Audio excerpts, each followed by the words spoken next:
Hey there, planners. I get a ton of questions from you all about how I manage projects in my planning system. I talk a lot about projects, particularly in my work planning videos, because projects are a core part of my job, my profession, what I do, and so they have to be integrated into everything I do in my planning system. But I also have personal projects, home renovations or party planning or, other activities in my personal life that I'm also managing from a project standpoint. So I have developed this tool over the years. I like to call this my Project Bible. It's all my tools, all my reference information, and this is so helpful for me, particularly for my work, but also in my personal life where I'm managing projects. So I'm going to go through all my favorite project tools with you and hopefully give you some ideas for how to manage projects in your planning system. So go grab your planners and let's get planning.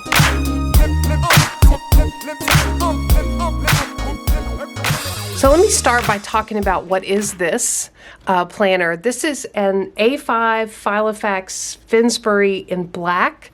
It is a rings planner, and it is absolutely gorgeous. It is very sleek and feels good. The leather is a great pebble.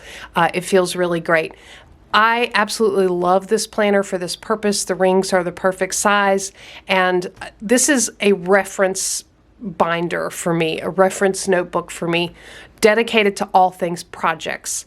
I have built this system over many, many years of collecting information, and I do update it occasionally. You'll see as I go through it, I keep sticky notes on pages where I want to update something or add something, a new tool that I've picked up, or a new method or some notes.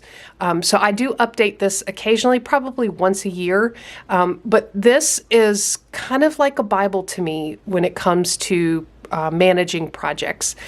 So I use this quite frequently. And it's been built on information that I've collected over many years, tools that I have developed myself, methods that I have developed myself for successfully managing projects. So when we get into it, the inside of the Filofax is absolutely gorgeous. I will try to have this linked down in the description box below if I can find it. I originally purchased it off the Filofax website, but I know that Amazon does carry some A5 size Filofax rings planners, so I will try to have this or something very comparable listed linked down in the description box below. I'll also have, as I go through, there's going to be some tools that I reference. I'll have everything linked down in the description box below that I talk about. So definitely check that down below. I'll also say, if you're new here, if this is your first time joining Planning Annie, and you like to talk about planning, think about subscribing, because we'd love to have you join our community here. We are a community of people passionate about planning in our personal and professional lives, and using all different types of planners, just finding the right planning system to meet our needs. So if that sounds like something that interests you, go ahead and subscribe so that you do not miss any information or opportunity to learn from all of the Planning Annie community members. All right, so in the front page is just a dashboard. It is decorative. This is actually from a dashboard from the Planner Press Digital Dashbox. If you can see, this did say journal on the original dashboard, but I went in and added, put this in Canva and added the word projects to it, just so that it would match the theme here. But I love the way this looks. I like how classy it looks. So that's what this is. I do have some various cards over here. These are not really functional. They're somewhat decorative. This one says, "Women who seek to be equal with men lack ambition." So I think that's awesome. These are the 7 habits of highly effective people. I thought that was really cool. And all of these things I just made on Canva. This planner belongs to, and then on the back I have my work information, since this is a work-related planner. This is project phases, so I'll talk more about this, but this is a quick reference of the official phases of a project from beginning to end. And then I believe this is just another quote. It says, plan plans fail for lack of counsel, but with many advisors they succeed. That's actually a Bible verse from Proverbs, and it's one of my favorite. If you're a planner girl, then you probably know that Bible verse as well. So that's what we have going on in the front. Now I'll get into the actual insides, the guts. So this is another dashboard from Tool and Twine. It's a freebie. I'll have that link down below. And then I've just put sticky notes on here because, again, I do like to make notes as I go through.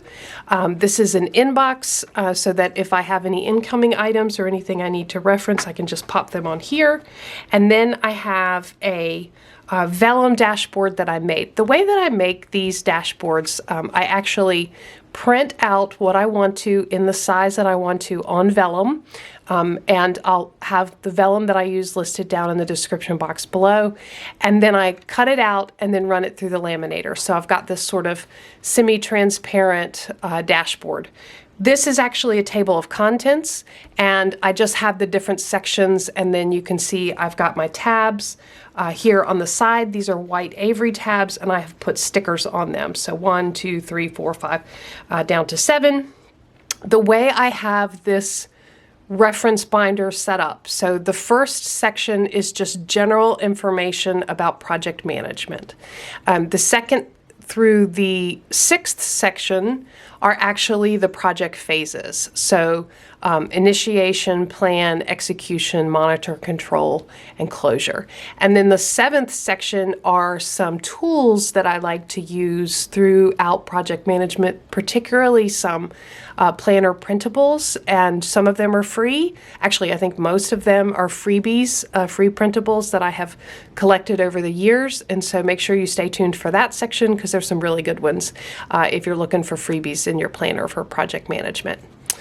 So that's my sections and table of contents, and then I get right into the first section, which is project management. And again, each of my sections are divided off with the Vellum section name printed on Vellum and then laminated. And so my first section starts with the project lifecycle steps. If you're not familiar with project management, there are very specific phases, 5 specific phases to project management, where you have certain activities that are occurring related to project management in each of those phases. And that's the way I like to think about managing projects, particularly for work. Now, for personal projects, if you're planning a party, you may not have, you may do some of these activities, but it may not be necessary to think about them in terms of each of the phases. Because I do a lot of project management professionally, I think about everything in terms of these phases, which is why this binder helps me so much.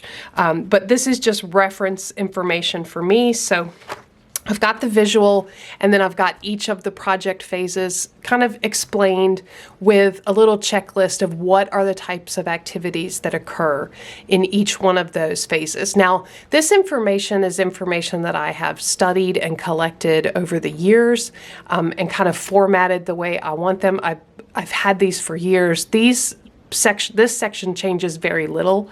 I may every now and then add something to my checklist of kind of the activities that occur in that section. So for example, in the second phase, which is the planning phase of project management, developing an org chart, a project team, assigning roles and responsibilities, creating that work breakdown structure of all the activities that have to occur. What are the key milestones? What's critical path, meaning what is the activity that is going to take the longest? And so everything else in the schedule kind of depends on that. What methodology for managing the project, agile, different project, waterfall, different project methodologies. What is putting together the formal project plan, stakeholder engagement plan, and communication plan. Those are examples of some of the activities. So I have those type of activities listed for each one. This is great, quick reference information when I need to just kind of ground myself in what phase am I in and what should I be working on. So that's what I have in this first section. Between all of the sections, I do have cardstock or dividers. Most of these I made myself. I did not laminate them. They either came, like for example, this was from a Carpe Diem A5 planner insert kit. So I just took that and I put some other cardstock on the back. But that just helps kind of divide up all the different areas within each section in this planner. Here I have a bunch of reference information about the triple constraint. Basically, the concept there is with every project that you manage, and this applies even to your personal projects, you are dealing within the realm of cost, the scope, and the time it takes. So if you think about planning a 50th birthday party for a sibling or a parent or a friend, you are always balancing the aspects of the cost of the party, how big is the party, and who all is going to come, who's going to be included, how big is the venue, and the time to plan. How much time will it take to get all the plan done? And all of that affects the quality of the party. So if the cost goes up, maybe the scope needs to come down, maybe it takes more time. So you're always balancing those aspects. And that applies to, big projects like I am working on professionally, as well as home renovation projects and, party planning projects in my personal life. So this is great reference information, what each section means and how does the triple constraint work, how you should think about it in your project planning. All right, then I get into the first phase, which is initiation. So that is my second section. And I start each of the phase sections with a checklist. And this is just that checklist of activities. I tried to do it in order, activities that should be occurring in this phase. And so as a project manager professionally, this is where I would come to, kind of see where I am in the project planning, making sure I have all of these items underway, that I'm working on them, that I'm thinking about them, or if I've determined that I don't need that, that I've really thought that through. You can see here's an example of where I've put in a sticky note. I have something else I want to make sure I add to this, and it's around document management. For project document management, I want to make sure I get that added to the checklist the next time I update it. So, and then I have each of the aspects broken out into their own sections. So this is a whole section on a project charter, what it is, what are the key elements of a project charter, how do you create one with step-by-step. So that is really helpful. So you can think about it when I am getting ready to work on the project charter for a new project. I will pull this binder out, open up to this section, and make sure I am thinking through and following the steps here, because this is a lot of information. And I can't always rely on myself to remember all the steps. So that's how I use this planner. I've got a section on a business case. What is a business case? What are the elements of a business case? What's the outline? How do you actually build a business case? And then the next section is around project scope management. How do you put together the scope? How do you collect the requirements? Scoping is really important. I think this is really important in both, as a professional project manager, but also as in your personal life, to make sure you're accurately scoping out whatever projects that you're doing. It's really important to include all of those. Project overview is a tool that I like to put together definitely for work projects, but you'll also see in my tools section that I have some freebies and printables that will allow you to do this even for personal, smaller projects. So this is all about how to create one. And then I have information about a feasibility study. Feasibility studies are really important when you are assessing, is a project, can you actually achieve it? Does it make sense? And so this is all about that. I use feasibility studies more for work-related projects. And then this is Project budget. This is really important no matter what type of project you're doing, whether work or personal. So budgeting is definitely a core aspect of project management. And I have a bunch of information in here. What are their components? How do you estimate? That's really challenging, particularly in if you're managing projects today in this time frame we're in with supply chain challenges and increasing cost. Project budgeting is super important. And then I have a whole list of reasons why projects go over budget, because you obviously want to avoid those. Okay, and then I have project team, how to build a project team, what's important about managing the project team, and then even how to hold a project team kickoff, what should the agenda be about. And so that is all the initiation section items that I have. That takes me into the next section, which is plan. All right, so this is probably the largest section, has the most items in this section. It's also one of my favorites. Just by title, plan, it's my thing. So I have a lot of information in here. And again, it's a lot of checklist, making steps to take, making sure I'm following process for all of these aspects. So I have the big checklist in the front. It's definitely the largest checklist with the most steps. And not every one of these goes into every project that I do, but many of the professional projects, because especially now that I'm managing multi-layer, really a portfolio of projects from a work standpoint, a lot of this information goes into there. So I have just general information about what is a project plan, what are the questions that it should answer, and then what are all of the things that a project plan can include.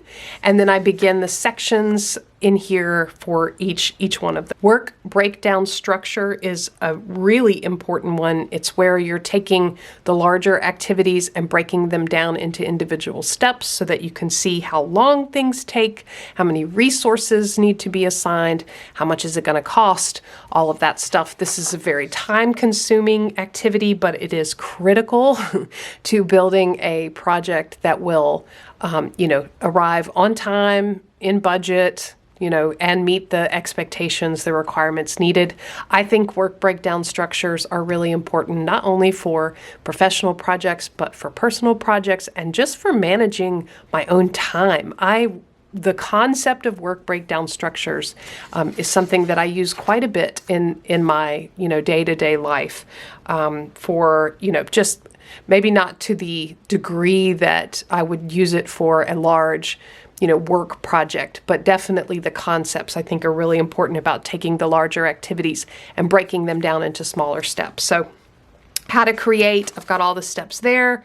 Format for, you'll see a lot of that in this section, is format for, and I should say that really for work planning, I do very little of these on paper. The majority of them are either going to be in some professional project management software, and there are a zillion options for that. Or if, depending on the project needs and the budget, all of that stuff, I may also be managing these within like Microsoft Office tools, Excel, PowerPoint, projects, things like that. So very little of this for my work planning actually goes on paper. It's mainly electronic versions that are shareable, stored in places that can be shared with others and have collaboration tools, things like that. For personal planning, most of it is on paper because I like paper. So I like paper planning. Here's all the information about building a project schedule, and the work breakdown structure is the building block for that, so that has to be done first before you can start building the project schedule.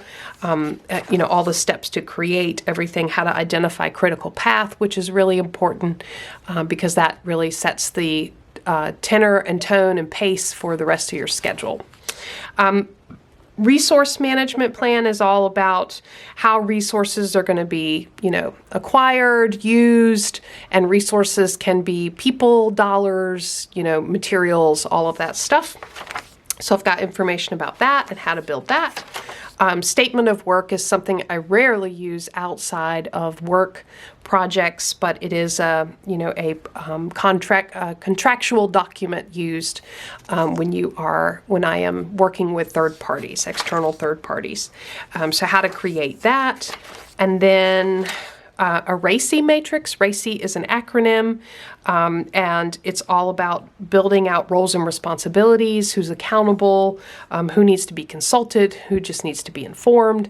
It's a great tool for using when you have various folks involved in your project, and there's different roles and responsibilities for those folks. So I use that tool quite a bit. It's how to create one. Procurement management, boy, that's gotten more complicated in the last couple of years with supply chain challenges. But this is a section that I've had to update recently and has become more important in my project planning for work. But even for personal, like if you're doing a home renovations project, thinking about how you're going to get the supplies at the best possible price on time. I've heard some horror stories about having, furniture or appliances take 6 months or more to arrive. So procurement planning is really important these days. Communications, that is a key role of a project manager. If you are, managing large projects or even small projects at work, communications is always worth the time to think about, and how to set one up, how to set up a plan that others can see.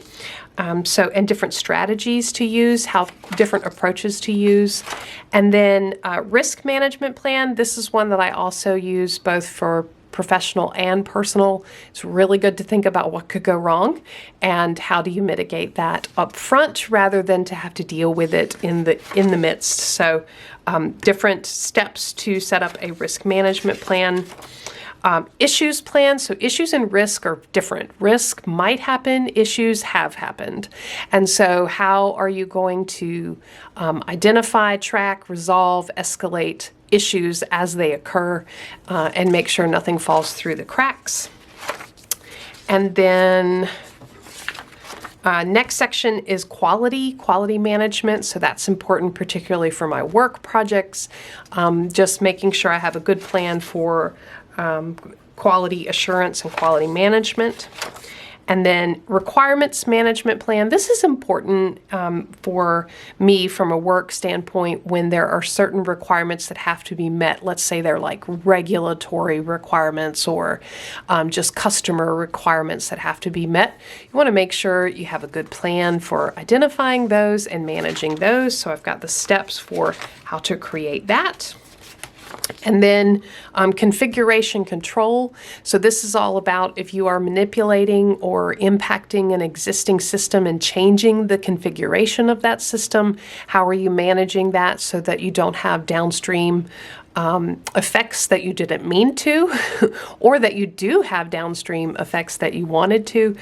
So that's important when you think that could come in handy in a home project. If you're a home DIYer, you want to make sure, if you're messing with the plumbing in the downstairs bathroom, that you don't impact the kitchen. So that kind of thing is important to think about, how to perform configuration control and how to set up a plan for that. And then change management. Change management is so important, particularly when you're managing a project that's going to have a rippling effect out into a broader group. I use this a lot for work projects, very important aspect. For that, this is what are the elements, and then how to actually create a change management plan. And then a stakeholder management plan. And a stakeholder is just anybody who will be impacted. It can be, customers, team members, external people, internal people, government agencies, all kinds of anybody who has a vested interest or will be impacted. Go on a stakeholder management plan. This is super important part of the project plan. So I've got information about how to create that and how to manage that. All right, so that's all of the planning section. Lots of stuff in there. Again, I don't use all of those elements for every project, but particularly for some of the larger projects I manage, I do use those. And having this even for personal projects as a reference on steps of how to, what elements should be involved, what should I be thinking through, and steps for how to create is a great tool. All right, on to the next section, which is execute. All right, for execute, it looks pretty simple, but it's actually not that simple. Really, it's about managing people, following the processes, and communicating. Execution looks simple. It's really not. It's where all the activity occurs. So I've got just overarching general information about what is happening in project execution phase. What are the different types of activities? I mean, everything, even including like celebrating milestones. There's some really important things here for project managers, things that you should be doing, how to improve project execution. So that's just overarching information. And then I have very specific details around how to manage project status meetings. If you're a project manager or a PMO or a portfolio manager, what are that you're going to have status meetings to get information and to communicate information. So how do you successfully run those? What can go wrong? So what can the dysfunctions be? Like, team members that aren't prepared, what can those be, and how can you deal with those? I come back to this section, sometimes when I feel like my project status meetings are going awry, and try to figure out what is the dysfunction that is occurring and what can I do about that. The BLISS strategy for meeting effectiveness, which is just to be efficient, look back, look forward, insist on accountability, making sure you have good action items, simplifying the agenda, and staying focused on the simplified agenda. So that's all good reference information. The next section is monitor and control, and monitor and control phase of the project is going on at the same time execution phase of the project is going on. So these two sections are used kind of in conjunction with each other. The two areas that I have focused in here is reporting and change control. And so I've got just an overview of what is project monitoring control all about, and what the roles are for a project manager. What are the key processes, like having key performance indicators and metrics, identifying risks, controlling the schedule, all of those items. And then how to implement those items, how to implement those aspects. I also have project status reporting. That is a great control. So how to put together project status reporting. What are the different types of project status reporting? Could be, daily, monthly, weekly, CEO level versus team level. So lots of different information there. Again, this is an example of, I have reference information here, but I would never do project status reporting in paper. It would always be electronic.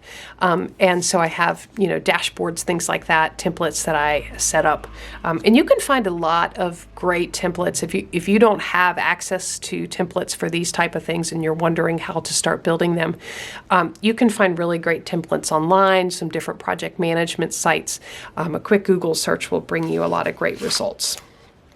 All right, and then the last section I have in control and monitor is around the change control process. So as you're going along and things are changing, how do you control and make sure you're aware of all the things that are changing, and what's the process to monitor that, and make sure you have your arms around that. Finally, that brings us to the last section, the last phase of project management, which is closure. So you're at the end of the project and you want to close everything out, tie up all the loose ends, archive all the documents, and then capture lessons learned and recognize accomplishments. So general information about project closure. and a bunch of information about how to archive documents. That's really important for record keeping, and in some cases for legal reasons. You need to have a good archival system. What items usually go into archival. So this is a great checklist for me. It helps me know where to look, and I've left myself space. I will add items in here as they come to me or I think of them, so that next time when I update this section, I will include them in the actual printable. Lessons learned are really important, especially if you're a project manager. You want to capture all the lessons learned. Actually, a lot of the updates to my project management Bible here have come out of lessons learned that I've held with project teams. So I think that process is so important. You want to identify lessons learned, document, analyze, store, and retrieve. I have a system here laid out for how to do that, how to run a lessons learned meeting, what are the different steps to take and how to get the right feedback, and then how to actually write that up in a report and share it and what to do with it. All right, that brings me to the final section in my project management Bible, which is tools. All right, so this last section is tools, and this is where I have a lot of the freebies or printables that I've purchased around project management. I'll try to list them all as I'm going through them, but I'll have all of the items listed down in the description box below. The first thing I have is really just a reference card for me. So these are, again, the project phases, 12 steps to project planning. I have Six Sigma phases here. And then this one I absolutely love. I use this all the time. This is around strategic planning and culture. I'm always fascinated by the study of organizational culture. So it's an iceberg. And, you've probably heard the saying with an iceberg, you're only seeing about, a quarter of the iceberg. The rest is underwater. And so this just kind of uses that analogy and that image of what you see on the surface with culture versus what's underneath the culture. And so anyway, this is the strategic planning process, each phase and steps. So I just find this is a really handy reference, particularly if I'm, doing some strategic planning for a project or any of that stuff. I do keep this in here. I put a blank one in here for this video, but the one I really use in here has got a lot of items on it. This is a development list for myself, and I actually made this printable myself. It's really simple to make. I made it in Canva, and it's just a table. It's got development activities, start date, and a checkbox when I'm done.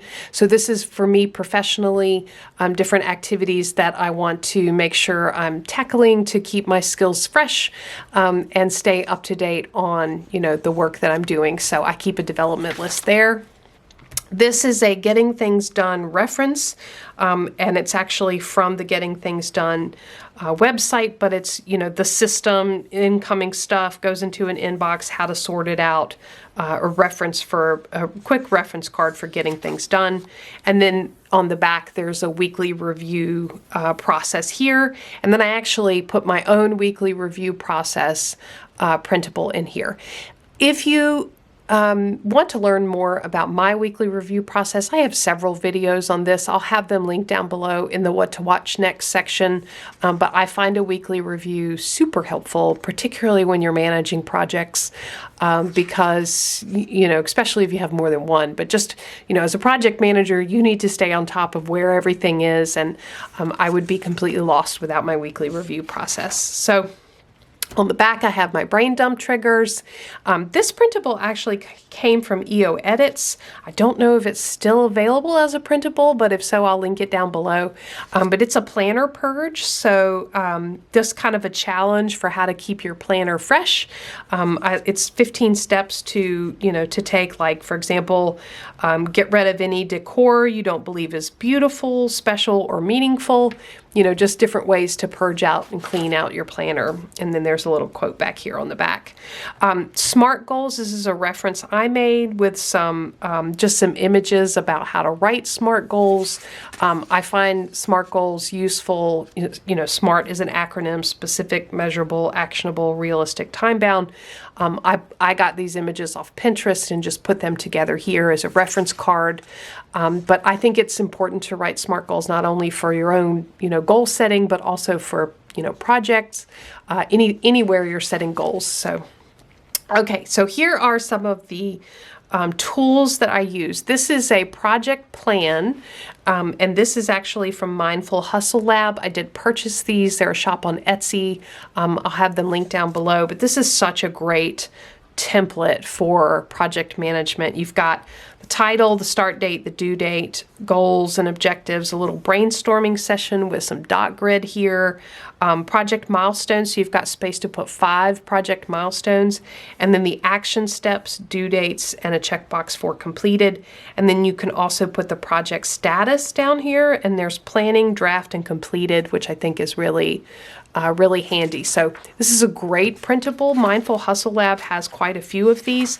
When I printed it, I just added in dot grid on the back, so you could, like, if you had more than 5 milestones, you could spill over onto the back and keep going. I find that to be really helpful. These next few printables are freebies, and they are from wonderful.com, and they are fantastic. So this is a project planner. It's got a title here, goals section, start date, deadline, budget, actual, completed, notes and doodles. So if you needed to sketch something out about the project, let's say you were doing a backyard garden, you could actually draw in, how you want to set that up. And then items needed or resources, you could list that here if you had things to purchase or to get together. On the back, all of these two continue to be from Wonderful as freebies. There's a action step, so you've got the milestones here. Maybe you have 2 or 3 different milestones listed, and the action step to accomplish those, and the due date. So, and then any thoughts or notes down here at the bottom. And then this is a much larger, more spread out project task list where you've got the project box here, and then action steps, due date, completed. You could put the date of completion in there and then check them off as you go. And I just printed that front and back. So those are all 4 of those are from Wonderful, and they are freebies. I'll have them linked down below, but they are fantastic tools for managing projects in your planner. This is another version from Mindful Hustle Lab. Title, start date, due date, project description. There's a place for a timeline here, which I think is really nice if you wanted to plot out milestones, and then action steps and some notes down here. So that's another great version. And then there also from Mindful Hustle Lab is just a task list, which is nice to have. These are also from Mindful Hustle Lab, and they're just notes. Dot grid, brainstorming notes, dot grid. These are freebies from Crazy Laura. So very simple, all in one place. This is great. I would see this as really useful, and I have used it in the past for like party planning or smaller projects. So you've got objective, timeline, notes and ideas, milestones, and then task assigned to deadline. I think this is really succinct and handy to use there. I've got a brain dump page. This is one I made myself. I just took the grid pattern and put brain dump at the top. I always like to have that. And that is the end of my planner. I hope this was helpful for you to see. I know a lot of you, especially in my work videos, you ask about what tools I'm using and how I'm using my planning system to manage projects. I set this up because it's reference information for the profession that I'm in. I could see having something like this for other professions. So if you are into the line of customer service, maybe there's reference information about customer service that you could have handy so that you're not trying to hold everything in your head and, just every now and then being able to go back, see checklist, steps to take, just reference information. I think it's really handy to have and to keep it updated because, nothing stays static. There's always new information. You want to keep yourself up to date professionally and, on the newest trends and being as effective as possible. So this is all the tools I use for my profession, and this stays right on my desk, ready to be referenced and used all the time. I would love to hear from you if you are using something similar either for projects or for your profession. Is there reference information that you are using, or how have you included information specific to your profession into your planning system? If you enjoyed the video, give me a thumbs up to subscribe to Planning Annie for more content like this. And as always, thanks for planning with me.